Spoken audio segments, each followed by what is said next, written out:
আজকের ভৌতিক গল্প হরিনারায়ণ চট্টোপাধ্যায়ের ভৌতিক। ভূত আছে কি নেই এ তর্ক কিন্তু বহুদিনের। ভগবানের অস্তিত্ব নিয়েও এ ধরনের তর্ক আদিম যুগ থেকে চলে আসছে। দুটো তর্কেরই আজও কোনো নিষ্পত্তি হয়নি। বিজ্ঞানের যুগে তোমরা হয়তো এসব মানতে চাইবে না। অনুবীক্ষণ আর দূরবীক্ষণ যন্ত্র দিয়ে যা দেখা যায় না তার অস্তিত্বই নেই। ভূতের কথা তোমাদের মতন একদিন আমিও বিশ্বাস করতাম না। অনেক জায়গায় ভূত দেখার আমন্ত্রণ পেয়েছি, পোড়ো বাড়িতে রাত কাটিয়েছি, ঘোর অমাবস্যায় শ্মশানে ঘোরাফেরা করেছি। কিছু চামচিকে আর শেয়াল ছাড়া আর কিচ্ছু নজরে পড়েনি। ভূত সম্বন্ধে আমিও বেশ ঘোরতর অবিশ্বাসী হয়ে উঠেছিলাম। এমন সময় ব্যাপারটা ঘটল। ঠিক আমাদের পাশের বাড়িতে থাকে সমর রায়। ছেলেটি দেখতে সুন্দর, লেখাপড়াতেও তেমন উৎসাহী। বিয়ে পরীক্ষা দেবার আগে মাঝে মাঝে আমার কাছে পড়তে আসত। সেই সময়ে তার বিদ্যাবুদ্ধি পরখ করার সুযোগ হয়েছিল আমার। তাছাড়া একেবারে পাশের বাড়িতে থাকতো। খুব ছোটবেলা থেকেই তাকে দেখেছি। ইদানিং অনেক দিন সমরের সঙ্গে দেখা হয়নি। শুনেছিলাম পরীক্ষার পর সে বাইরে কোথাও বেড়াতে গেছে। এক সন্ধ্যায় ঘরে বসে বই পড়ছি। বাইরে তখন ঝড়ের আভাস। জানলা দরজার পর্দাগুলো দমকা বাতাসে উড়ছে। দু এক ফোঁটা বৃষ্টিও যেন গায়ে এসে পড়ল। কিন্তু বইটা এত ভালো লাগছিল যে উঠে গিয়ে জানলাগুলো বন্ধ করতেও ইচ্ছা করছিল না। হঠাৎ সশব্দে দরজাটা খুলে গেল। ভাবলাম ঝড়। চোখ ফিরিয়ে কিন্তু অবাক হলাম। সমর এসে দাঁড়িয়েছে। উস্কো শুষ্ক চুল, পাংশ মুখ। কিরে সমর, কবে ফিরলে? বইটা মুড়ে প্রশ্ন করলাম। সমর আমার পাশে বসে বলল, এই তো একটু আগে ফিরেছি। জামা কাপড় ছেড়েই আপনার কাছে চলে আসছি। কি ব্যাপার বলো তো? মনে হলো সমরের বোধহয় জরুরি কোনো কথা বলার আছে। বলছিলাম, আপনার একটু সময় হবে এখন? আপনার সঙ্গে একটা কথা ছিল। অফুরন্ত সময়। বলো, কি তোমার কি কথা রয়েছে? বলছিলাম, মাস্টারমশাই, আপনি কি ভূতে বিশ্বাস করেন? এই প্রশ্ন অন্তত 1000 বার 1000 জায়গায় শুনেছি। সোজাসুজি উত্তর না দিয়ে বললাম, কি বলতে চাইছো বলো তো? মৃত্যুর পর মানুষ শেষ হয়ে যায় না মাস্টারমশাই? ভূত বলুন, আত্মা বলুন, তারা কি আছে? মাঝে মাঝে তারা দেখাও দেয়। বুঝলাম কোনো কারণে সমর খুব উত্তেজিত হয়েছে। অনেকেই রজ্জুতে সর্পভ্রম হয়, আধো অন্ধকার গাছপালা দেখে ভূতপ্রেত কল্পনা করে, কিংবা বদমাইশ লোকেরা প্রতারণার ভুলে মনে করে অশরীরী কিছু একটা দেখেছে। সমরের পিঠে হাত রেখে বললাম, মাথা ঠান্ডা করে বলো, কি মাথা ঠান্ডা করে কি হয়েছে তাই বলো তো। সমর কোচার খুঁট দিয়ে মুখ আর কপাল মুছে নিল। তারপর একটু দম নিয়ে বলতে আরম্ভ করল, লখনৌতে আমার এক পিসি আছেন, আপনি জানেন বোধ হয়। হ্যাঁ, তোমারই কাছে শুনেছি তিনি কোনো একটা স্কুলের শিক্ষিকা, তাই না? সমর ঘাড় নাড়ল। পিসি বৈজনাথ শিক্ষা সাধনে পড়ান। তিনি অনেকদিন ধরে তার কাছে আমাকে যেতে লিখেছেন, কিন্তু একটার পর একটা ঝঞ্ঝাটের জন্য আর যাওয়া হয়ে ওঠেনি। তাই পরীক্ষার পরে ভাবলাম, এখন তো প্রচুর অবসর, এইবার ঘুরে আসি। মাসখানেক আগে দেরাদুন এক্সপ্রেসে রওনা হয়ে গেলাম। হ্যাঁ, তোমার বাবার কাছে শুনেছি। আমি কৌচের উপরে পা দুটো তুলে ভালো হয়ে বসলাম। আপনি শুনলে হাসবেন। এই জীবনে আমার এটাই প্রথম রেল যাত্রা। কাজেই উৎসাহের অন্ত ছিল না। প্রত্যেক স্টেশনে ট্রেন থামতেই আমিও নেমে প্ল্যাটফর্মে পায়চারি করতে আরম্ভ করি। গার্ডের হুইসেলের সঙ্গে সঙ্গে ছুটে এসে কামরায় উঠি। কিন্তু এক স্টেশনে বিপদ ঘটল। আমি সোজা হয়ে বসলাম। কি, ট্রেন ছেড়ে দিল তো? সমর আমার প্রশ্নের কোনো উত্তর না দিয়ে বলতে লাগলো, এক স্টেশনে নেমে এদিক ওদিক বেড়াচ্ছি, হঠাৎ দেখলাম একটি বছর ৮-৯ মেয়ে, বেশ ফুটফুটে চেহারা, কোকড়ানো চুল, পরনে নীলচে রঙের একটা ফ্রক, আমাকে হাত নেড়ে ডাকছে। প্রথমে ভাবলাম আমারই ভুল হয়েছে, মেয়েটি বোধহয় অন্য কাউকে ডাকছে। এদিক ওদিক চেয়ে দেখলাম না, আর কেউ তো ধারে কাছে নেই। মেয়েটিকে বাঙালি বলেই মনে হলো। প্ল্যাটফর্মের ওপরে বেশিরভাগই অন্য জাতের জটলা। মেয়েটির সঙ্গে চোখাচোখি হতেই আমায় সে হাতছানি দিয়ে ডাকল। ভাবলাম বিদেশে মেয়েটি নিশ্চয়ই কোনো বিপদে পড়েছে, আমাকে স্বজাতি দেখে সাহায্য চাইছে। মেয়েটির দিকে এগিয়ে গেলাম। মেয়েটি দাঁড়িয়ে ছিল। আমি এগোতেই সে চলতে শুরু করল স্টেশনের বিশ্রাম কক্ষের দিকে। বুঝতে পারলাম সম্ভবত ওই বিশ্রাম কক্ষে তার কোনো আত্মীয় বা আত্মীয়া বিপদে পড়েছেন, কিংবা হঠাৎ অসুস্থ হয়েছেন।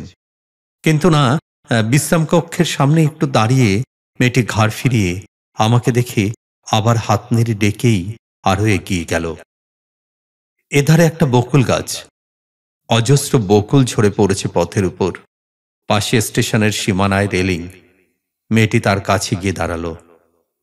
আমি জোরে জোরে হেঁটে মেয়েটির কাছে গিয়ে দাঁড়ালাম। আর ঠিক সেই সময় আমি উৎকণ্ঠা দমন করতে পারলাম না। জিজ্ঞাসা করলাম, কি হলো? হুইসেল দিয়ে ট্রেনটি ছেড়ে দিল। এদিকে দেখি মেয়েটি উধাও, এক নিমিষে যেন মুছে গেল। আমি ট্রেনের দিকে ছুটলাম, কিন্তু ধরতে পারলাম না। দুরন্ত গতিতে ট্রেন যেন আমার চেষ্টাকে উপহাস করতে করতে বেরিয়ে গেল। এতক্ষণ পরে আমি হাসলাম। এই তোমার ভৌতিক গল্প। মেয়েটি তোমায় বোকা বানিয়ে সরে পড়েছে। বয়স কম হলে হবে কি?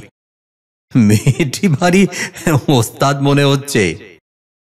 সমর আমার হাসিতে যোগ দিল না, গম্ভীর গলায় বলল, আমার কাহিনী এখনো শেষ হয়নি মাস্টারমশাই। আমি একটু অপ্রস্তুত হলাম। বললাম, বেশ, বলে যাও।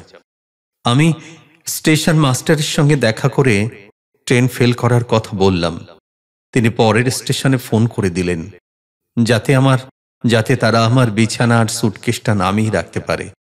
এর পরের ট্রেন রাত 9:30। হাতে অঢেল সময়। সমস্ত বিশ্রাম কক্ষগুলো তন্ন তন্ন করে খুঁজলাম। কয়েকজন দেহাতি যাত্রী বসে আছে, মেয়েটি কোথাও নেই। স্টেশনের বাইরে এসে কয়েকটা টাঙ্গাওয়ালাকে মেয়েটির কথা জিজ্ঞাসা করলাম। তারা কেউ কিছু বলতে পারল না। আশ্চর্য লাগলো, চোখের সামনে থেকে মেয়েটি কি করে নিশ্চিহ্ন হয়ে গেল। এই প্রচণ্ড দিনের আলোয় কোথায় সে সরে যেতে পারে? আশ্চর্য হবার আমার আরো বাকি ছিল। রাত 7:30 নাগাদ সারা স্টেশনে হইচই, সবাই খুব ব্যস্ত। গিয়ে খবর নিয়ে চমকে উঠলাম। দেরাদুন এক্সপ্রেসের সঙ্গে এক মালগাড়ির ভীষণ ধাক্কা লেগেছে। অনেক লোক আহত হয়েছে, মারা গেছে বেশ কয়েকজন। আপাতত সব গাড়ি বন্ধ। দু একটা রিলিফ ট্রেন সাহায্য নিয়ে ছোটাছুটি করছে। স্টেশন মাস্টারের কামরায় খুব ভিড়। অনেকেই আত্মীয়ের খবর নেবার জন্য ব্যাকুল। ভিড় কমতে খবর পেলাম দেরাদুন এক্সপ্রেসের সামনের 4খানা বগি একেবারে চূর্ণ বিচূর্ণ হয়ে গেছে। সামনে 3 নম্বর বগিতে আমার থাকার কথা। সেই মুহূর্তে নতুন করে আবার মেয়েটির কথা মনে এলো। মেয়েটি যদি হাতছানি দিয়ে আমাকে ডেকে না নিয়ে যেত, তাহলে আমার কি অবস্থা হতো ভেবেই শিউরে উঠলাম। সেই রাত্রে 2টো টেলিগ্রাম করলাম, একটা কলকাতার বাড়িতে আর একটা লখনৌতে পিসির কাছে। লিখে দিলাম যে ভাগ্যক্রমে দুর্ঘটনার হাত থেকে আমি বেঁচে গেছি। পথে এক স্টেশনে আমি নেমে পড়েছিলাম। লাইন ঠিক হতে 1 দুয়েক লাগলো। আবার একদিন লখনৌ রওনা হলাম পিসিকে খবর দিয়ে। সারাটা রাত সে মেয়েটির কথা ভাবলাম।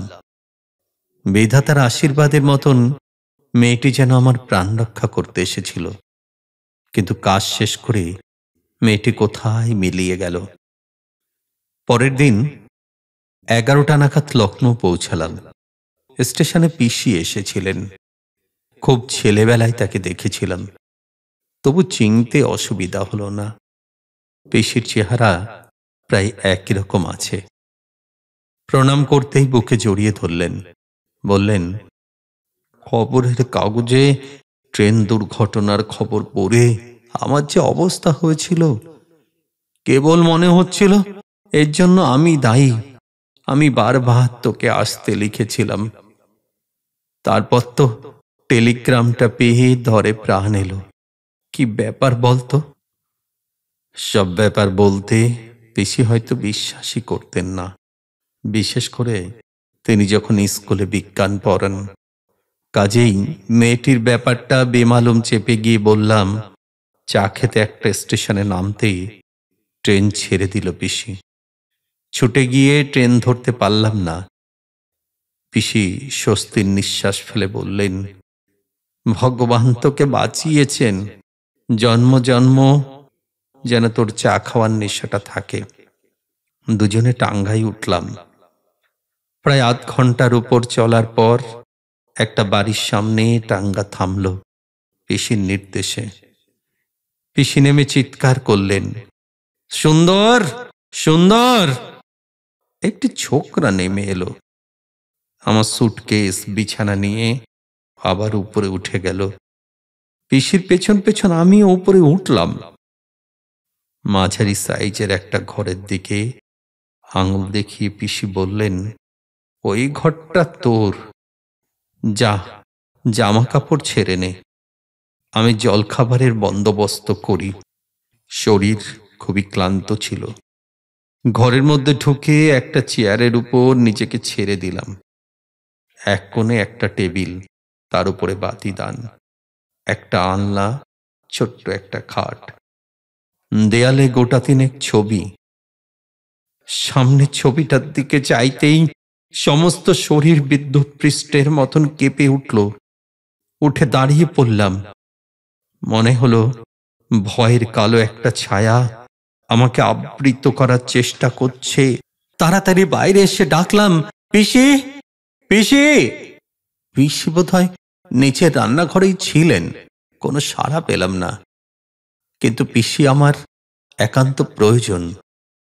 আমি তাড়াতাড়ি সিঁড়ির মাঝ বরাবর নেমে আবার ডাকলাম, পিসি, পিসি! এতক্ষণে আমার ডাক পিসির কানে পৌঁছালো। হন্তদন্ত হয়ে পিসি সিঁড়ির কাছে এসে বললেন, কি হয়েছে রে? একটু ঘরে এসো তো। আমি ছুটে উপরের ঘরে এসে দাঁড়ালাম।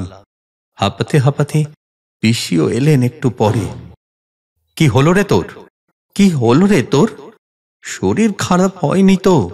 এত ঘামছিস?